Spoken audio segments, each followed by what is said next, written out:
Lanjut spoiler sebelumnya, setelah Yu Hao dan Bei Bei keluar dari lembah api es Yin Yang, Huo Yuhao tidak langsung kembali ke Sekte Tang. Yu Hao seorang diri menuju Sekte Hao Tian untuk menjenguk Wang Donger, sementara Bei Bei akan ke hutan Great Stardow untuk mencari Kaisar Rumput Biru Perak. Singkatnya setelah terbang beberapa saat, Yu Hao akhirnya tiba di Sekte Hao Tian. Baru saja Yu Hao tiba di Sekte Hao Tian, sebuah suara bergema mengatakan siapa yang berani melangkahkan kakinya ke Sekte Hao Tian. Huo Yuhao menjawab kalau dia adalah Yu Hao dan kedatangannya ke sini untuk bertemu Wang Donger. Suara itu terdiam sesaat sebelum meminta Yu Hao pergi karena Sekte Hao Tian tidak ingin menyambutnya. Mendapatkan bahwa dirinya tidak diizinkan menemui Wang Donger, Huo Yuhao tetap saja memaksa masuk. Roh rumput es anis misterius muncul dan teknik jiwa ketujuh dari jiwa bela diri keduanya dirilis yang dapat mengaduk-aduk energi asal langit dan bumi formasi penjagaan gunung Sekte Hao Tian. Setelah formasi penjaga gunung Sekte Hao Tian hancur, beberapa murid dalam sekte dengan cepat menghadang Yu Hao. Seorang pria parubaya melepaskan aura yang kuat saat dia meminta Yu Hao segera pergi. 2 cincin jiwa berwarna kuning, 3 ungu dan 3 cincin jiwa hitam bangkit dari tubuhnya. Di saat yang sama, 6 master jiwa lainnya juga merilis cincin jiwa mereka. Pria parubaya merupakan sage jiwa 8 cincin sementara 6 sisanya hanya memiliki 6 cincin jiwa. Huo Yuhao tidak tinggal diam. Dia juga memperlihatkan 7 cincin jiwa dari jiwa bela diri pertamanya. Ketika murid dari Sekte Hao Tian melihat cincin jiwa 100.000 tahun Yu Hao, ekspresi mereka sedikit suram. Segera setelah keterkejutan di mata mereka hilang, baku hantam 7 vs 1 akhirnya pecah. Pria parubaya merilis teknik jiwa pertama dan ketiga secara bersamaan. Palu Hao Tian di tangannya menjadi lebih besar sebelum pada akhirnya itu dihantamkan ke arah Yu Hao. Ekspresi dingin melintas di wajah Yu Hao ketika dia menggunakan tinjunya untuk memukul serangan palu tersebut. Ledakan keras bergema, Palu Hao Tian dengan paksa dihempas sementara tubuh pria kekar sedikit tidak stabil hingga ia hampir jatuh dari gunung. Kejutan melintas di mata murid Sekte Hao Tian ketika mereka melihat Huo Yuhao hanya menggunakan tinjunya untuk memblokir serangan dari Palu Hao Tian yang merupakan jiwa bela diri nomor 1 di dunia. Raungan rendah bernada terdengar dan pemimpin kedua dari Sekte Hao Tian menatap dengan dingin ke arah Yu Hao. Melihat Titan, Huo Yuhao bergegas maju dan menyambutnya dengan hormat. Titan dengan dingin memerintahkan Yu Hao agar segera pergi sekarang juga. Huo Yuhao menggertakkan giginya dan berlutut di depan Titan sembari memohon agar dirinya diizinkan untuk melihat Donger. Titan mendengus jijik mengatakan jika kamu ingin melihatnya, kamu harus mengalahkanku terlebih dahulu. Setelah kamu bisa mengalahkanku, barulah aku percaya bahwa kamu bisa melindunginya. Setelah selesai berbicara, Titan berjalan kembali ke Sekte Hao Tian. Namun ketika Titan hendak pergi meninggalkan Yu Hao seorang diri, Huo Yuhao tiba-tiba menghentikannya. Titan berbalik dan dengan dingin mengatakan apakah kamu ingin menantangku? Apakah kamu pikir kamu dapat mengalahkanku sekarang? Huo Yuhao menggelengkan kepalanya sembari mengatakan meskipun celah di antara mereka terlalu besar, namun ia tetap ingin mencobanya. Mata takdir perlahan-lahan dibuka dan 7 cincin jiwa muncul di sekitar Yu Hao. Melihat bahwa Yu Hao berniat melawannya, 9 cincin jiwa bangkit dari kaki Titan. Terlihat bahwa Titan memiliki 8 cincin jiwa berwarna hitam dan 1 cincin jiwa merah. Tekanan yang diberikan Titan membuat Yu Hao hampir kesulitan berdiri. Segera mata takdir bersinar dan tubuh sejati mata roh akhirnya dirilis. Di saat berikutnya, Huo Yuhao merilis teknik jiwa keenamnya dan mata iblis ungu yang membuat keseimbangan Titan goyang. Pengalaman bertarung Titan sangat luar biasa. Ketika dia merasakan ada sesuatu yang salah, dia langsung menggunakan proyeksi kepala kera untuk memblokir serangan spiritual Yu Hao. Mata Asura sekali lagi bersinar ketika Yu Hao menggunakan ledakan spiritualnya yang membuat udara di sekitar terdistorsi. Bahkan Titan sekalipun tidak bisa menghindarinya di mana tubuhnya menegang, pandangan bingung serta rasa sakit melintas di matanya. Sementara Titan berada di bawah pengaruh gangguan spiritual Yu Hao, Huo Yuhao langsung menggunakan keterampilan dari tulang jiwa tengkorak singa emas bermata 3. Kekuatan tulang jiwa tengkorak bermata 3 memungkinkan Yu Hao mengendalikan takdir dan dapat menyebabkan kemalangan turun pada lawannya. Segera cahaya keemasan membentuk tombak naga emas yang dengan cepat melesat ke arah Titan. Namun ketika tombak emas hampir mengenai Titan, Titan mulai mendapatkan kembali kesadarannya. Titan menggunakan tinjunya untuk menghempaskan serangan tombak naga emas. Dikatakan bahwa serangan takdir merupakan serangan yang sangat kuat dan tak pernah gagal sebelumnya. Namun di hadapan Titan, ia dapat memblokir serangan tersebut. Titan meraung marah dan 9 cincin jiwanya bersinar. Sebuah keterampilan jiwa pengendali gravitasi dirilis memaksa Yu Hao berlutut ke tanah. Ketika Titan melepaskan serangannya, proyeksi kera raksasa setinggi 100 meter seketika muncul di belakangnya, sebuah tinju yang membawa aura zikir dihantamkan ke arah Yu Hao. Sebelum tinju Titan berhasil menghantam Yu Hao, Huo Yu Hao sempat melakukan perlawanan namun sangat disayangkan bahwa kesenjangan di antara keduanya terlalu besar sehingga Yu Hao terhempas jauh ke belakang, darah segar mengalir keluar dari sisi bibirnya. Setelah terhempas ke belakang, Huo Yu Hao berusaha bangkit kembali. Segera roh Ratu Salju dan rumput bintang es muncul di samping Yu Hao. Huo Yu Hao menyatukan kekuatan Putri Salju dan rumput bintang es serta 3 keterampilan utama Hao Dong membentuk sebuah pedang es tak tertandingi. Segera temperatur di Sekte Hao Tian menurun drastis. Bahkan dengan kultivasi Titan sekalipun, dia dapat merasakan ancaman luar biasa dari serangan yang dibentuk Yu Hao. Titan tidak menyangka Huo Yu Hao akan memiliki kemampuan semenakutkan ini setelah tidak melihatnya selama kurang dari setahun. Titan merilis teknik jiwa ketujuhnya dan segera berubah menjadi tubuh sejatinya yakni kera raksasa AP Titan. Kedua serangan saling bertabrakan, Titan sekali lagi merilis teknik jiwa keenamnya yang disebut tubuh Vajra. Tubuh Vajra merupakan teknik yang menyatu dengan garis keturunan kera AP Titan. Tubuh Vajra merupakan kemampuan pertahanan terkuat yang tidak bisa dihancurkan. Melihat bahwa Titan menggunakan tubuh Vajranya, Huo Yu Hao menggunakan shock spiritualnya kepada Titan sebelum merilis tubuh sejati kalajengking giok es. Meskipun tubuh Vajra Titan sangat kuat, namun pertahanannya terhadap serangan spiritual masih sangat rentan. Ketika tubuh Titan mulai tergoyahkan, Putri Salju menggunakan serangan terkuatnya menyebabkan seluruh tubuh Titan seketika membeku. Selanjutnya Huo Yu Hao menggunakan serangan kombinasi dari kekuatan Putri Salju, Permaisuri Es dan roh tanaman adas bintang es. Ketika serangan dari kombinasi 3 roh melesat ke arah Titan, raungan naga tiba-tiba bergema di atas cakrawala. Proyeksi 9 naga tiba-tiba turun dari langit membentuk penghalang yang melindungi Titan dari serangan Yu Hao.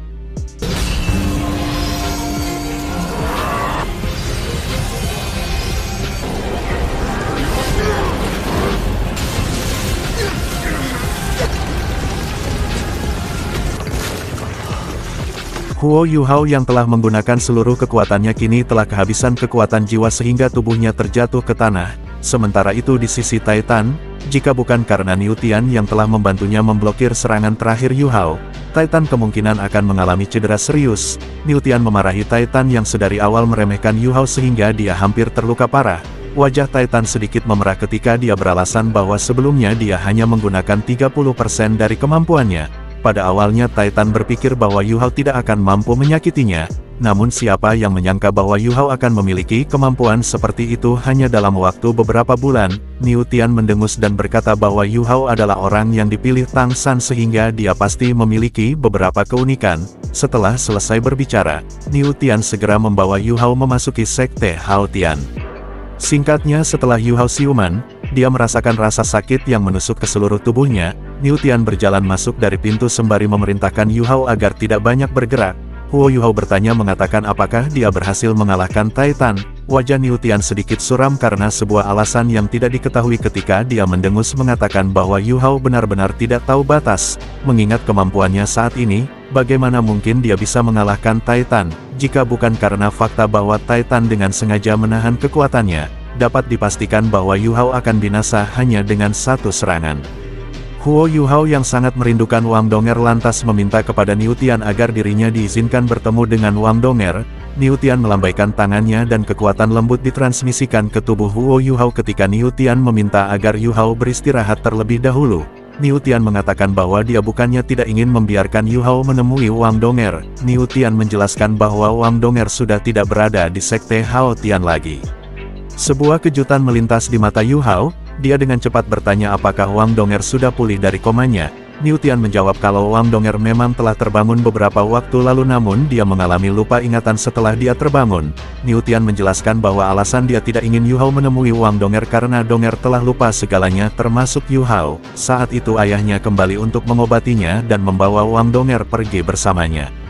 Huo Yu Hao mengatakan bahwa meskipun Donger telah melupakannya, dia akan berusaha sekuat tenaga agar Donger dapat mengingatnya kembali. Setelah itu Yu Hao langsung bertanya di mana Wang Donger sekarang. Ekspresi dingin melintas di wajah Niu Tian ketika dia mengatakan bahwa dia hanya akan memberitahunya ketika Yu Hao telah menjadi seorang Douluo berjudul. Setelah selesai berbicara, Niu Tian berbalik dan pergi meninggalkan Yu Hao. Singkatnya setelah beristirahat selama 6 jam penuh, Huo Yuhao meninggalkan Sekte Hao Tian dan bergegas menuju tempat pelatihan kamp militer pasukan Kekaisaran Star Luo. Di sini Yuhao berencana bergabung dengan pasukan militer Kekaisaran Star Luo sebagai prajurit baru dengan nama samaran Tang Dong. Ketika petugas yang mengenakan baju zirah chainmail melihat baju besi kulit di tubuh Yuhao, dia langsung menyadari bahwa Tang Dong alias Yuhao ini harusnya adalah anggota baru yang menjadi prajurit pribadi kelas 1. Petugas itu lalu bertanya bagaimana Tang Dong bisa menjadi prajurit pribadi kelas 1. Huo Yuhao menjawab kalau dirinya cukup kuat sehingga petugas rekrutmen membiarkannya menjadi prajurit pribadi kelas 1. Petugas itu yang merupakan perwira berpangkat rendah alias veteran lantas menguji kekuatan fisik Yuhao. Setelah mengujinya beberapa saat, petugas itu menyadari bahwa Yuhao memang memiliki kekuatan fisik di atas rata-rata. Dia lalu memerintahkan Yuhao agar segera bergabung dengan rekrutmen lainnya. Total prajurit baru yang bergabung dalam pasukan Kekaisaran Star Luo sekitar 500 orang. Setelah proses rekrutan selesai, seorang perwira pangkat tinggi bernama Zhuang Tian pemimpin batalion ke-6 memberikan sebuah sambutan kepada para prajurit baru. Dijelaskan bahwa prajurit baru ini akan dibagi menjadi dua kelompok. Kelompok pertama akan bertugas sebagai pasukan yang akan ikut bertempur sedangkan kelompok kedua akan ditugaskan sebagai pasukan pembantu. Pasukan pembantu dan prajurit pertempuran memiliki status yang sangat berbeda di militer. Dalam keadaan normal, prajurit tempur yang dapat mengumpulkan cukup jasa bagi militer akan dipromosikan, sementara prajurit pembantu memiliki peluang yang jauh lebih sedikit. Huo Yuhao alias Tang Dong sendiri dikelompokkan dalam pasukan tempur.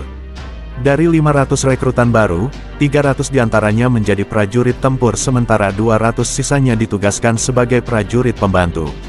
Setelah memberikan sambutan serta pembagian kelompok selesai, para tentara baru akhirnya diizinkan untuk beristirahat setelah seharian berdiri. 300 tentara tempur ditempatkan di 10 tenda peristirahatan. Setiap tenda dapat menampung sekitar 30 orang. Huo Yuhao ditugaskan sebagai penanggung jawab tempat tidur dari tim ini. Di dalam tenda, terlihat beberapa prajurit mulai mengeluh setelah bergabung dengan pasukan militer. Salah seorang dari mereka mengatakan bahwa jika bukan karena ayahnya yang memintanya bergabung dengan pasukan militer, dia tidak akan mendaftar sebagai prajurit Kekaisaran Star Luo. Singkatnya setelah 2 jam beristirahat, prajurit baru akhirnya kembali berkumpul di tempat pelatihan militer. Zhuang Tian lalu memperkenalkan 3 petugas di sampingnya. Zhuang Tian kemudian menunjuk ke arah pemimpin tim menengah yang telah menguji kekuatan Huo Yuhao sebelumnya. Dijelaskan bahwa dia bernama Sisuo merupakan pemimpin tim pertama, sedangkan di sampingnya bernama Yun Tian pemimpin tim kedua, dan yang terakhir adalah Long Sun yang merupakan pemimpin tim ketiga. Dikatakan bahwa para prajurit baru ini akan dilatih selama 3 bulan. Dalam proses pelatihan, Zhuang Tian hanya akan memilih 150 dari 300 prajurit yang akan dia rekrut sementara 150 yang tersisa akan menjadi prajurit tambahan atau bahkan dieliminasi. Zhuang Tian mengatakan bahwa tugas suci seorang prajurit adalah mengikuti perintah atasannya. Jika ada prajurit yang bermalas-malasan serta tidak mengikuti perintah, mereka akan dijatuhi hukum cambuk. Pelatihan akhirnya dimulai. Latihan pertama yang mereka terima adalah latihan kedisiplinan. Para prajurit baru harus berdiri tegak hingga matahari terbenam. Zhuang Tian menginstruksikan kepada ketiga bawahannya bahwa mereka boleh mencambuk para prajurit yang tidak disiplin. Setelah memberikan instruksi, Zhuang Tian lalu pergi meninggalkan mereka. Jadi sedikit penjelasan bahwa Zhuang Tian ini merupakan pemimpin besar di legiun ini. 4 jam berlalu dan hanya ada 100 prajurit yang masih berdiri, sementara sisanya sudah jatuh pingsan karena tidak tahan berdiri selama 4 jam penuh di bawah terik matahari. Singkatnya selang 1 jam sebelum pelatihan hari pertama selesai, kini yang tersisa hanya ada 2 orang yang masih tetap berdiri. 2 orang ini tidak lain adalah Huo Yuhao sementara yang satunya bernama Dai Luoli. Beberapa saat kemudian Zhuang Tian bersama seorang wanita yang menunggangi kuda menghampiri para rekrutan baru tersebut. Wanita ini bernama Suyun dan merupakan komandan batalion dari batalion ketiga divisi ke-7 dalam legiun cadangan ke-6. Dikatakan bahwa jika para rekrutan lulus dalam semua tes, mereka akan menjadi prajurit di bawah sayap komandan batalion Suyun. Ketika Komandan Suyun muncul, ekspresi pemuda di belakang Yuhao sedikit berubah. Aliran darah serta emosinya meningkat dengan cepat. Ketika Suyun melihat pemuda di belakang Yuhao, pandangan menghina mengalir di matanya. Sesaat kemudian Suyun bertanya kepada Zhuang Tian yang merupakan pemimpin tim besar mengenai kondisi para rekrutmen baru ini. Zhuang Tian menjawab kalau para rekrutmen memiliki kualitas rata-rata, namun ada beberapa di antara mereka yang memiliki potensi. Zhuangtian kemudian membentuk sebuah tim kecil yang terdiri dari 30 orang. Dia lalu menunjuk Yu Hao sebagai pemimpin tim kecil dari tim pertama sementara Dai Luoli sebagai wakil pemimpin. Selain itu Dai Luoli juga dipromosikan menjadi prajurit pribadi kelas 1 seperti Yu Hao. Di malam harinya ketika Huo Yu Hao melamun memikirkan Wang Donger, Dai Luoli menghampirinya dan meminta Yu Hao keluar bersamanya karena ada hal yang ingin dia sampaikan. Para prajurit lainnya yang melihat Dai Luoli membawa Yu Hao pergi lantas berpikir bahwa kemungkinan Dai Luoli akan mencoba untuk menantang Yu Hao demi mendapatkan posisi pemimpin tim. Sebelumnya Zhuangtian mengatakan kalau siapapun dapat menjadi pemimpin tim selama orang itu memiliki kemampuan. Dan benar saja, setelah Dai Luoli dan Huo Yu Hao keluar dari tenda peristirahatan, Dai Luoli tanpa bertele-tele langsung menantang Yu Hao bertarung. Jika Yu Hao kalah, maka dia harus menyerahkan posisi pemimpin tim kepada Dai Luoli. Pertarungan pun dimulai. Dai Luoli tanpa basa-basi langsung melesat ke arah Yu Hao. Ketika tinju Dai Luoli hampir mengenai Yu Hao, Huo Yu Hao dengan gesit menghindar dengan memutar tubuhnya kemudian membanting Dai Luoli ke tanah. Singkatnya setelah beberapa pertukaran, Huo Yu Hao dapat dengan mudah mengalahkan Dai Luoli. Namun ketika Yu Hao hendak kembali memasuki tenda, Dai Luoli bangkit kembali lalu merilis jiwa bela dirinya. Terlihat jiwa bela diri yang dimiliki Dai Luoli adalah macan putih. Huo Yu Hao yang sedari awal merasa bahwa Dai Luoli ini sangat familiar baginya sontak saja sangat terkejut. Di benua Douluo, orang yang memiliki jiwa bela diri macan putih hanyalah orang dengan garis keturunan keluarga Dai. Huo Yu Hao berusaha mengingat mengapa nama Dai Luoli ini terdengar sangat akrab baginya. Saat itu ketika Yu Hao masih tinggal di rumah Adipati Duke Harimau Putih, ada seorang wanita yang merupakan selir dari Duke Harimau Putih yang masih sangat baik pada Yu Hao. Wanita ini juga sangat dibenci oleh istri Duke Harimau Putih seperti halnya ibu Yu Hao. Huo Yu Hao samar-samar mengingat bahwa selir ini juga memiliki seorang anak yang bernama Dai Luoli yang usianya 1 tahun lebih muda dari Yu Hao. Dai Luoli merupakan adik tiri Yu Hao. Mereka memiliki ayah yang sama namun ibu yang berbeda. Meskipun Yu Hao tidak menyukai Dai Yuheng dan Dai Huabin, dia masih memiliki kasih sayang terhadap Dai Luoli. Jiwa bela diri Harimau Putih Dai Luoli ini tidaklah murni. Ketika 3 cincin jiwanya bangkit, dia masih tidak menyadari bahwa Yu Hao sebenarnya adalah seorang master jiwa. Dai Luoli berseru kepada Yu Hao mengatakan meskipun kamu sangat kuat, namun kamu hanyalah orang biasa dan tidak dapat dibandingkan dengan master jiwa sepertiku. Mengalahlah dan lepaskan posisimu sebagai pemimpin tim maka aku akan membantumu di masa depan. Huo Yu Hao hanya tersenyum ketika dia melihat tindakan adik tirinya. Dia lalu bergumam mengatakan kalau master jiwa tidak terkalahkan. Jika Dai Luoli bisa mengalahkannya, Yu Hao akan membiarkan Dai Luoli menjadi pemimpin tim.